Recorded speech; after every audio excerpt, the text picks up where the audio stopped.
Hello hi friends, అందరూ ఎలా ఉన్నారు? బాగున్నారా? Welcome to my channel. ఈరోజు మనం వీడియోలో 2.5 kg వెజిటేబుల్ రైస్ ఎలా తయారు చేసుకోవాలో ఈ వీడియోలో చూపిస్తాను రండి.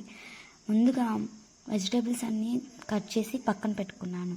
2.5 kg రైస్ తీసుకొని బాగా కడుక్కొని పక్కన పెట్టుకున్నాను.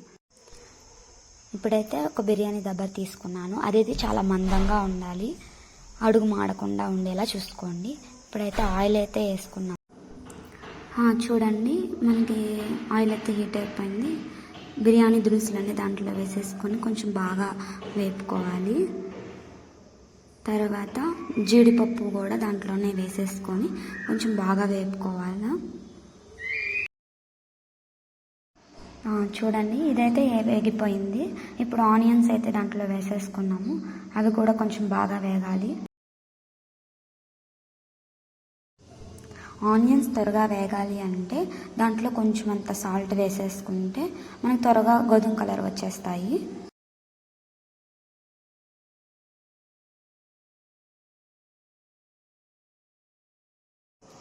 సాల్ట్ వేసుకున్నాను, ఇవైతే త్వరగా వేగిపోతాయి. తర్వాత పచ్చిమిరపకాయలు, క్యారెట్,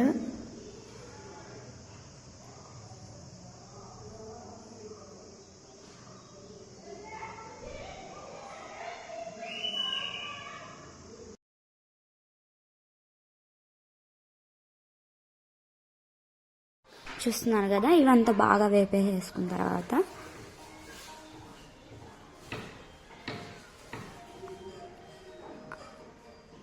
అల్లం వెల్లుల్లి పేస్ట్ దాంట్లో వేసేసుకొని బాగా వేపుకోవాలి.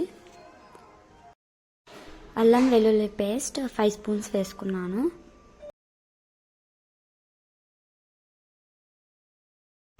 అల్లం పేస్ట్ పచ్చివాసన పోయేంత వరకు బాగా వేపుకోవాలి.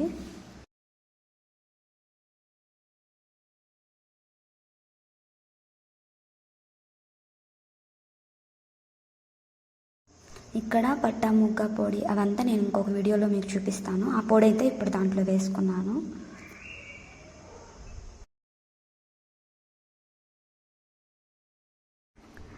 అల్లం పేస్ట్ అయితే మనకి వేగిపోయింది. ఇప్పుడు బీన్స్ వేసుకుంటున్నాను.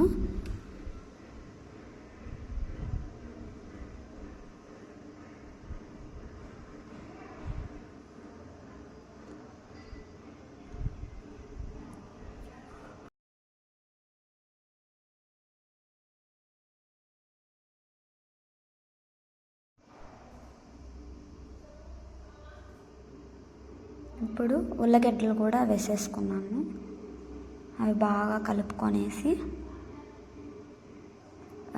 పిడికెడు కొత్తిమీర, పిడికెడంత పుదీనా వేసుకొని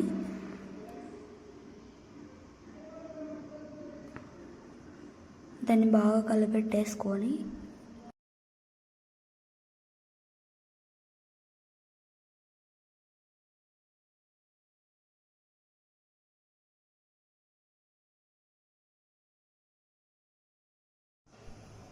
టొమాటోని అయితే దాంట్లో వేసేసుకున్నాను.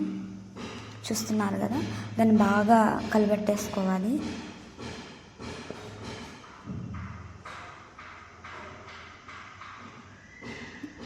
తర్వాత ధనియాల పొడి, చికెన్ మసాలా పౌడర్ వేసుకున్నాను. తర్వాత దాన్ని బాగా కలిపెట్టేసుకొని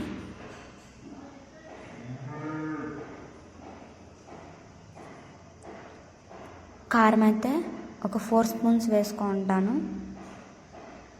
కారం తినే వాళ్ళు అయితే కొంచెం ఎక్కువనే వేసుకోండి. ఇప్పుడు వాటర్ పోసుకుంటున్నాను. నేను తీసుకున్న రైస్కి 1 kgకి 1.5 లీటర్ అయితే వాటర్ అయితే నేను పోసుకున్నాను. వాటర్ పోసేసుకున్నాక దాంట్లో రైస్ వేసుకోవాలి. రైస్ క్లిప్ అయితే మిస్ అయిపోయింది. తర్వాత కొంచెం ఉప్పు అంత వేసి దాన్ని బాగా కలిపెట్టేసుకొని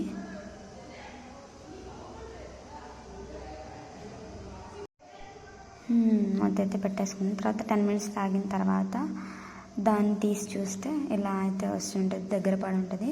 తర్వాత నెయ్యి వేసుకోవాలి. అది ఎంత తింటారో వాళ్ళ తగినంత వేసుకోవచ్చు. తర్వాత కొత్తిమీర వేసుకొని మళ్ళీ దమ్ముకు పెట్టుకొని కొత్తిమీరతో గార్నిష్ చేసుకో.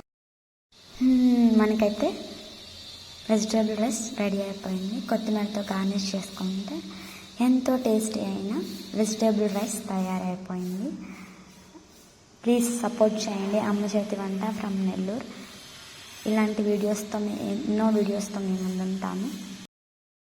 మీ ఇంట్లో కూడా వెజిటేబుల్ రైస్ తయారు చేసుకొని ఎలా ఉందో నాకు కామెంట్ చేయండి. Thank you.